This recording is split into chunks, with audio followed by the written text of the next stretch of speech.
What's up, YouTube? It's Glo, and welcome to Season 2, Episode 37 of The Glo Show. This episode is all about how to plan for your future. I'm looking forward to it. Here we go. You don't get better by chance, you get better by choice. Your things are as powerful.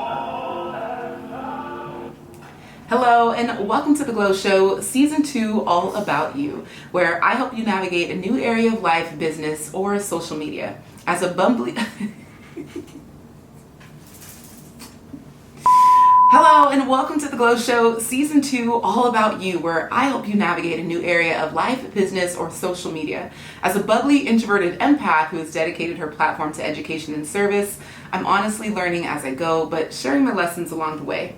And on May 11th, I'll be speaking with Tony Robbins at a free virtual event, so be sure to visit fulfillyourfuture.com to attend. Learning, loving, and living out loud. Learning, loving, and living out loud. That's The Glo Show.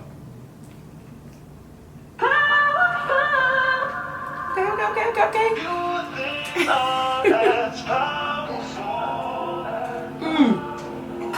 Your things are as powerful. All right, y'all, welcome back. It's Glo, and today we're going to talk all about how to plan for your future. I think the future is one of the most terrifying things to think about, especially because we don't really have control of it. So I want to talk about some ways that I plan for my future, even though I know I can't control 100% of it.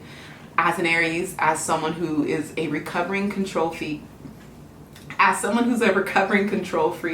I like to feel like I'm in control of my life. And I am to a degree, I am to an extent, but the truth is some things are just up to God. I don't know.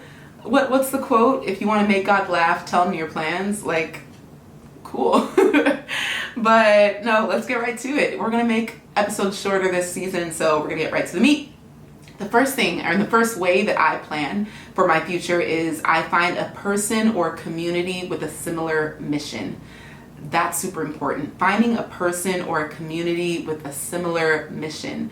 There is nothing scarier than doing something alone for the first time. And I think a lot of us who try to figure things out on our own, or we are recovering from our own childhood trauma of having to do things on our own, you have to be okay with asking for help, and you have to be okay with finding community, sharing your scary dreams and goals with other people, and reminding yourself that you don't have to do this alone. There are other people who have incredible dreams and goals that align with yours, and if you guys hold each other accountable, you'll get there in half the time.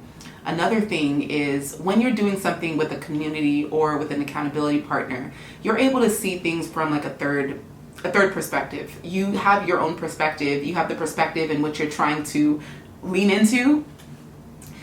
You're able to see things from another perspective. A lot of times when we're working on the business, we don't get to really work. You get to see things from another perspective. One thing that was super humbling for me to learn is that when you're always working in your business, you can't really work on your business. And having someone else have that outside view of what's working and what's not, and maybe just some feedback. I think a lot of times we operate in a silo. We just put our head down and just grind, and we come up for air when we're finished. And sometimes there's something that we could have done better or easier, and that's what accountability groups and communities are for. So finding a person or a community with a similar mission, that could obviously be through a course, that could be through a group coaching program, that could be through a mastermind, or it could be through something like Fulfill Your Future, the Own Your Future Challenge with Tony Robbins that I'm speaking at next month. That's community based. So, find people that are in your city who are also doing that challenge, invite some friends to join that challenge, and it could be really fun. The second thing that I try to do is I don't dream of retirement, I dream about my ideal lifestyle. And I believe it was James Clear, author of Atomic Habits, that coined this phrase of don't work towards retirement, work towards your ideal lifestyle.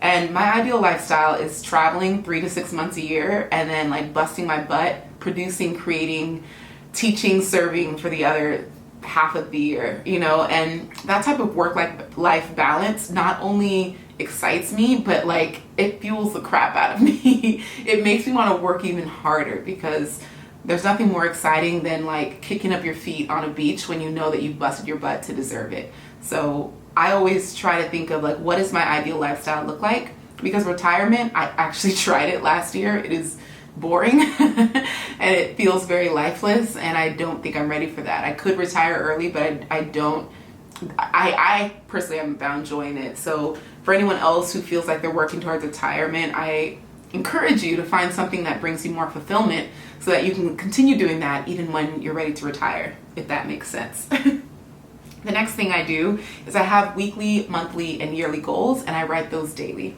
I say daily, but every time I get to write in my journal entry, some of the things that I write daily are my year 31 dreams. So every year I have a new set of 10 goals, or dreams, I guess. Another thing that I write on that page is my word of the month and my word of the year.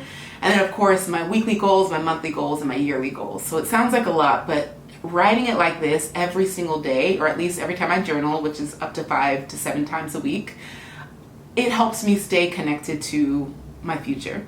And my coach Brendan Bashar would always say, anytime you get detached from you lose motivation when you get detached from your future. So if you are trying to stay motivated and keep that momentum, stay connected to your future. So always stay in tune with your goals. Look at them every day. Write them on a whiteboard. Write them on a Post-it note on your bathroom mirror.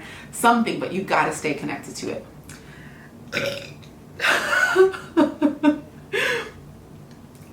Another thing that I try to do to plan for my future is to sell my strengths and hire for my weaknesses. If you're an entrepreneur, if you're someone who's trying to build a business, stop trying to do it all. And I say that to me as well. I'm someone who, I thrive off of solopreneurship. I just love getting to kind of set my own hours, check in with myself, do things the way I want. If I'm having a bad week, I just take the week off. That type of solopreneurship is fun.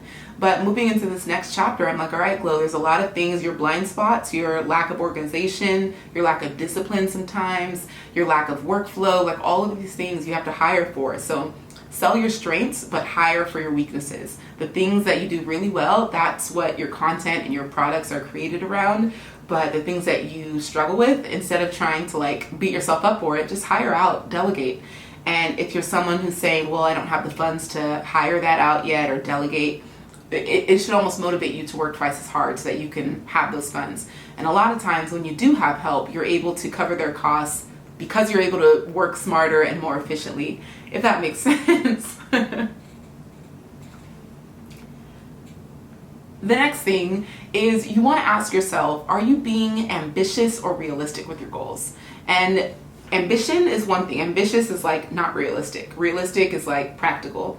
And my friend Mahi used to say, if all your goals are realistic, that's not those aren't goals, that's a to-do list. And I was like, ooh, it hit me kind of hard because I was like, well, yeah, you only want to write things that you know you can accomplish. And to a degree, some of your goals should be unrealistic. So make sure half of your goal list is really ambitious and then the other ones are a little bit more realistic. And that'll help you kind of just with, forcing yourself to expand and dream out loud and dream a little bigger. All right, the next thing I do is I try to identify the sacrifices and the costs. If I'm trying to work to create a lifestyle where I can travel 6 months out of the year, what are some of the sacrifices? Okay, not going out on the weekends. Okay, reading instead of watching Netflix. Not going out as much. All of these things where a normal person gets to do. I'm going to put my head down and give myself less free time because maybe I'm going to be reading or studying or learning or taking up that free time to do something that will add to my future goals and add to my future self. So I think it's important to know what sacrifices you are willing to make, and then also the costs. When you're growing and when you're trying to build something and plan for ahead, there are investments, and I almost don't even want to call it costs because they're investments. You'll get that back. You'll get that return on investment, ROI, if you are being diligent with the work, with the studying, with the assignments, whatever it is, the course, the program, the books. If you're actually consuming the content, you will get that return on investment. So make sure you're being smart about that. Another thing I do to plan for my future is I figure out what I am going to give up now to enjoy later. So maybe that might be a month of no wine because I'm like, okay, I know wine makes me sleepy, so I know that I gotta, finish out my workload, so I'm gonna give up wine for a month so that I can enjoy it when I'm on the beach in Barcelona. Something like that. So think about the things that you're willing to give up now so that you can enjoy them later. You can enjoy them later in a more fashionable way. Another thing, and the last thing I do, is I lean into uncertainty. It's not as scary as you think. Now, Tony Robbins has the 6 basic needs of human. Now, Tony Robbins coined the 6 basic human needs, and I'm going to list them out. So the first one is certainty. All humans want to have an element of certainty about their life. The second one is significance. Everyone wants to feel significant in some way. The third one is variety. People want to have just diversification of activities and people and connection and all that stuff. The third one is love. Everyone wants to feel loved or connected to someone else. The fifth one, is growth. Everyone wants to feel like they're actively growing and improving their life. And the last one is contribution. Everyone wants to feel like they're contributing something to someone else, to life, to humanity. And those are the 6 basic needs of humanity. And if you can figure out like where you're contributing in each like area, that would help you plan for your future. So if you can figure out how those 6 elements are currently being practiced in your life, that might help you, get more clarity about the direction of your future. This would also make a really good journal prompt. Okay, so you don't get better by chance, you get better by choice. And a scripture I wanted to read on this is from Proverbs 16:9. It says, the heart of man plans his way, but the Lord establishes his steps. I love this scripture because it's a reminder that as much as you want to plan, it's still God that has to ordain your steps. So every now and then I have to check in with him and say, okay, God, is this my way? Or like, is this your way as well? Or is it just my way? And operating out of a place of selfishness, if I only got what I wanted, I'm not sure I'd be where I am today.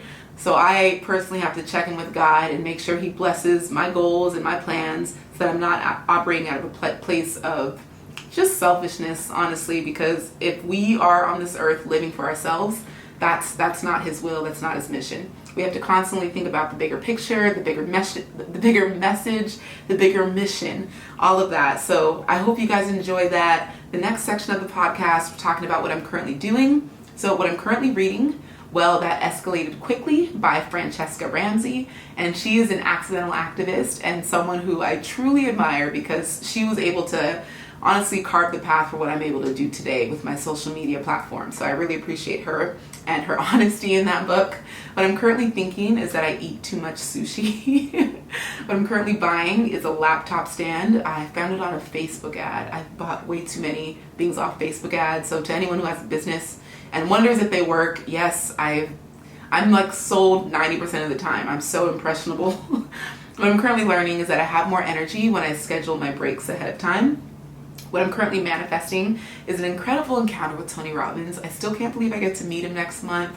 I'm kind of like, I'm trying not to be nervous. They always tell you like, act like you've been here before. But I'm like, I've never been here before. But I'm just like, this man created the world of personal development, I feel like. And it's such an honor for someone who's been doing what he does for so long. And for me, so much of my work has been impacted by him. And I'm just so grateful for the opportunity to share a stage with him. So that'll be really exciting. What I'm currently praying for is having my best speech yet. So we are anticipating up to 1 million opt-ins. So 1 million people watching me speak. That is insane. And I don't think this would have been possible without, everything that happened with lockdown. So it's incredible to look back and say, wow, I'm just so grateful for the opportunities that it's afforded me. What I'm currently watching, I'm trying to do some of the Academy Award winning films on Hulu. So Nomadland is right at the top. What I'm currently avoiding is picking up a prescription. I hope it hasn't expired. I think I've had it for like 2 months. Yeah, it's annoying. I don't like running errands, and if I could do a task rabbit for it, I would. What I'm currently loving is my current schedule, drive, work ethic, work-life balance. I don't know, everything just feels so in sync. And just 2 months ago, I know I really struggled here, so it feels really good to be back. Question, if you plan something big, okay, question. What if you plan something really big and then you fail at it? It's not the best way to approach it. I would say this: failure is the best teacher. Failure is a better teacher than success, because oh my god, I have my retainers in. Success seduces you into thinking you know what you're doing and that you've got everything figured out, when in fact you probably have some blind spots. There are probably things that you could have done better. So I actually appreciate failure because it's feedback, and feedback is like data collection, and I'm able to adjust, pivot, and move forward. But if you are only pushing, launching, publishing things because you know it's going to be a success, you're probably not operating at your best. I failed at many things and I've kept going, and not many people, give or take, but your failures don't shine as much as your successes do. Your failures don't shine as long as you keep going. So you could fail and flop at one thing, but if you keep going and push yourself to launch the next thing, like, people will always remember the most recent thing. So if you fail and like stop there, then yes, that's what people will remember. Okay, so anyways, more of these kind of talks, 5 days of free strategy with me, Brendan Burchard, Tony Robbins, Dean Graziosi, Jenna Kutcher, Prince EA, Trent Shelton, and so many more. Be sure to go to fulfillyourfuture.com. I will see you there. I'm so excited. Thank you for listening. I appreciate it so much. Screenshot this episode and share your favorite part on Instagram stories so I can retag at Glo Graphics, GLO Graphics, and please leave a review on Apple Podcast. Love you guys so much. Thank you, and chat with you on the next episode.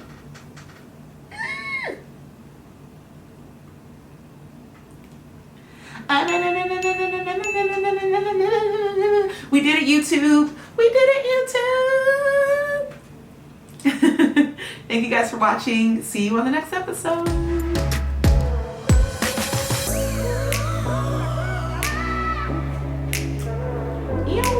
Ew, okay, ew.